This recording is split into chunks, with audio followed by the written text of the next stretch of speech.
All right, settle in, my dears, because we've got a truly astonishing tale unfolding from the very heart of the British monarchy, a story so steeped in denial and defiance that it's almost unbelievable. Grab your cuppa, because we're about to spill some serious tea on a royal saga that truly beggars belief. We're talking about a man, a prince no less, who, despite being stripped of his most prestigious titles, seems utterly determined to cling to a phantom past. And the latest revelation? It's all in the labels, my friends. Literally, imagine the scene. Hundreds upon hundreds of boxes, carefully packed, brimming with a lifetime of possessions, being shuttled from one grand royal residence to a decidedly less grand one. This, of course, is the much-discussed relocation of Prince Andrew, Duke of York, from the sprawling royal lodge to the comparatively modest marsh farm. But as these boxes were unloaded, a curious, almost defiant detail began to emerge, catching the eye of those keen observers. Multiple boxes, not just one or two, but a whole series of them, were emblazoned with a title he no longer officially holds. We're talking HRH office, HRH sitting room, even HRH meeting room. HRH, for those not in the know, stands for His Royal Highness. And let me tell you, when you see an entire household's worth of belongings still meticulously organized around a designation that was publicly, painfully, and very deliberately revoked years ago, it doesn't just raise an eyebrow. It sends shivers down your spine. It begs the question, if the title is gone, banished from official use, why on earth are staff still being instructed to use it? Because, my dear friends, what we're witnessing here isn't merely a house move. It's a glaring, undeniable pattern. A pattern that screams of a man refusing, absolutely refusing, to acknowledge the precipitous fall from grace he has endured. Let's rewind a little, shall we? For those who haven't been following every twist and turn of this royal drama, Andrew Mountbatten Windsor, once a senior working royal, was officially prohibited from using his Royal Highness style in any public or working capacity. This monumental decision wasn't made on a whim. It was a direct, unavoidable consequence of his deeply troubling association with convicted sex offender Jeffrey Epstein and the subsequent legal entanglements. It was a public humiliation, a stark demonstration of the monarchy's desperate attempt to sever ties and protect its image from the toxic fallout. So, to see these labels, these brazen declarations of a bygone era, appearing now, it's nothing short of a slap in the face to all that public effort. Now, about this move itself. For days, Marsh Farm, a charming 5-bedroom property nestled within the historic Sandringham estate, has been a hive of activity. This is Andrew's new permanent abode, following his somewhat contentious departure from the majestic Royal Lodge. And what a departure it was. Royal Lodge, a sprawling, 30-room mansion, had long been synonymous with the pinnacle of senior royal status, a symbol of privilege and influence. To leave it was not just a change of address. It was a profoundly visible demotion, a tangible representation of his diminished standing. Reports whispered of a move fraught with difficulty, delays, and a prince seemingly reluctant to embrace his new, more constrained reality. There were even suggestions that the downsizing proved exceptionally challenging, with Andrew reportedly desiring access to more than one property during this unsettling transition. Eventually, however, the inevitable happened. The move proceeded. Quietly, or so it was intended.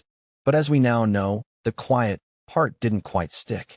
Because the true scandal isn't the relocation itself, but the astonishing details that have emerged from its very heart. As a flurry of workers shuttled boxes into Marsh Farm, those telltale labels, HRH office, HRH sitting room, HRH meeting room, were undeniably visible. And this, my loyal viewers, speaks volumes.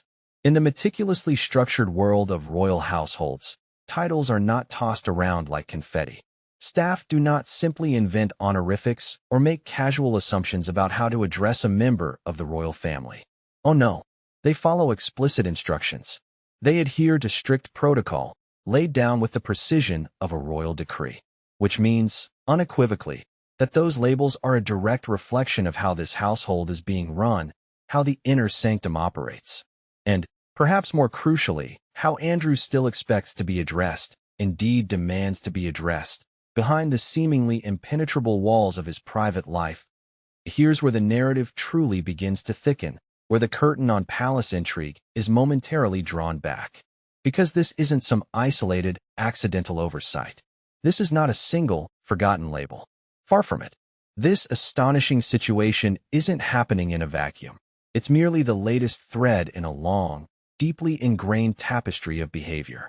For years, whispers and reports have circulated about Andrew's conduct with his staff. Descriptions have painted a consistent picture, a demanding figure, meticulously particular about protocol, expecting a level of formality and deference that harks back to his former, elevated status. It's been widely reported that even in private, he continues to refer to himself as Prince Andrew. So, when you juxtapose that long-standing pattern with an entire suite of rooms, an entire household, still being meticulously organized and labeled with HRH, it ceases to feel like a mere habit. It morphs into something far more significant, a deeply entrenched expectation, a stubborn refusal to accept the reality of his drastically altered circumstances, and yet, every tangible element of his life has undergone a seismic shift. Marsh Farm, while undoubtedly a beautiful abode for many, is no royal lodge. It's a 5-bedroom farmhouse, recently refurbished with fresh carpets and gleaming new flooring. For Andrew, however, it represents an undeniable, crushing step down from the 30-room grandeur of his former estate. Even the very fabric of his security arrangements feels different, more contained.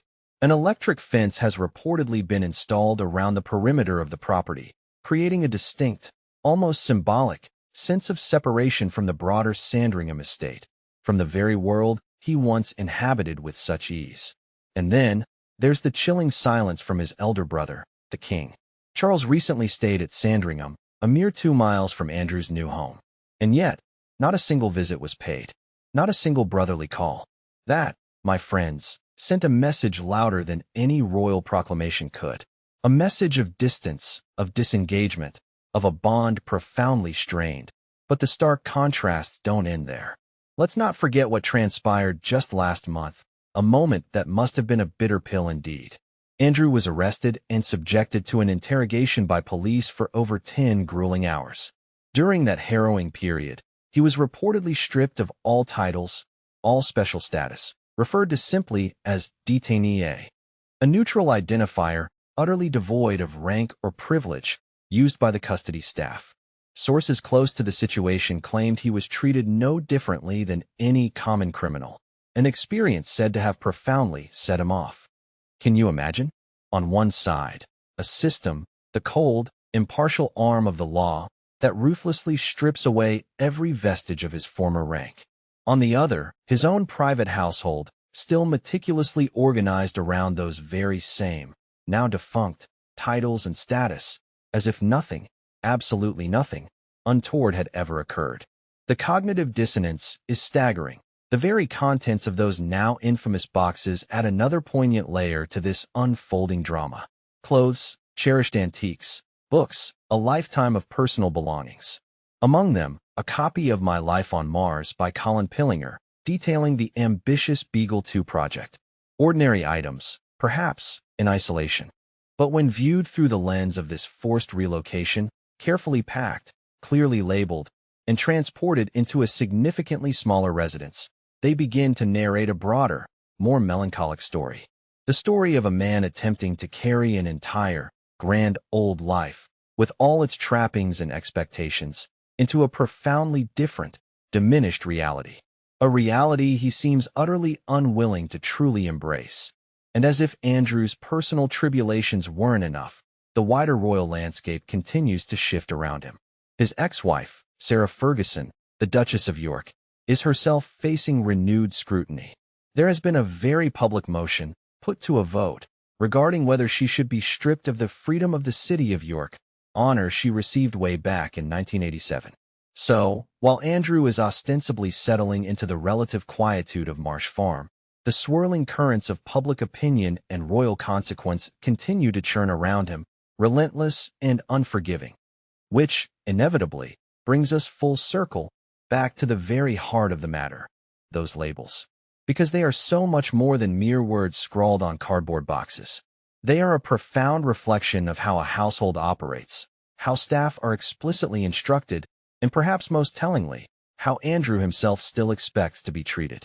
And in this particular, rather astonishing instance, they suggest, with an almost defiant clarity, that despite every single thing that has happened, the loss of titles, the stripping of roles, the public humiliation, the dramatic fall from grace, very little may have actually changed behind the gilded, albeit now slightly tarnished, scenes. One might even wonder if it's all been a carefully orchestrated charade, smoke and mirrors designed to placate the public, while the private world of the Duke of York remains stubbornly, defiantly untouched by consequence.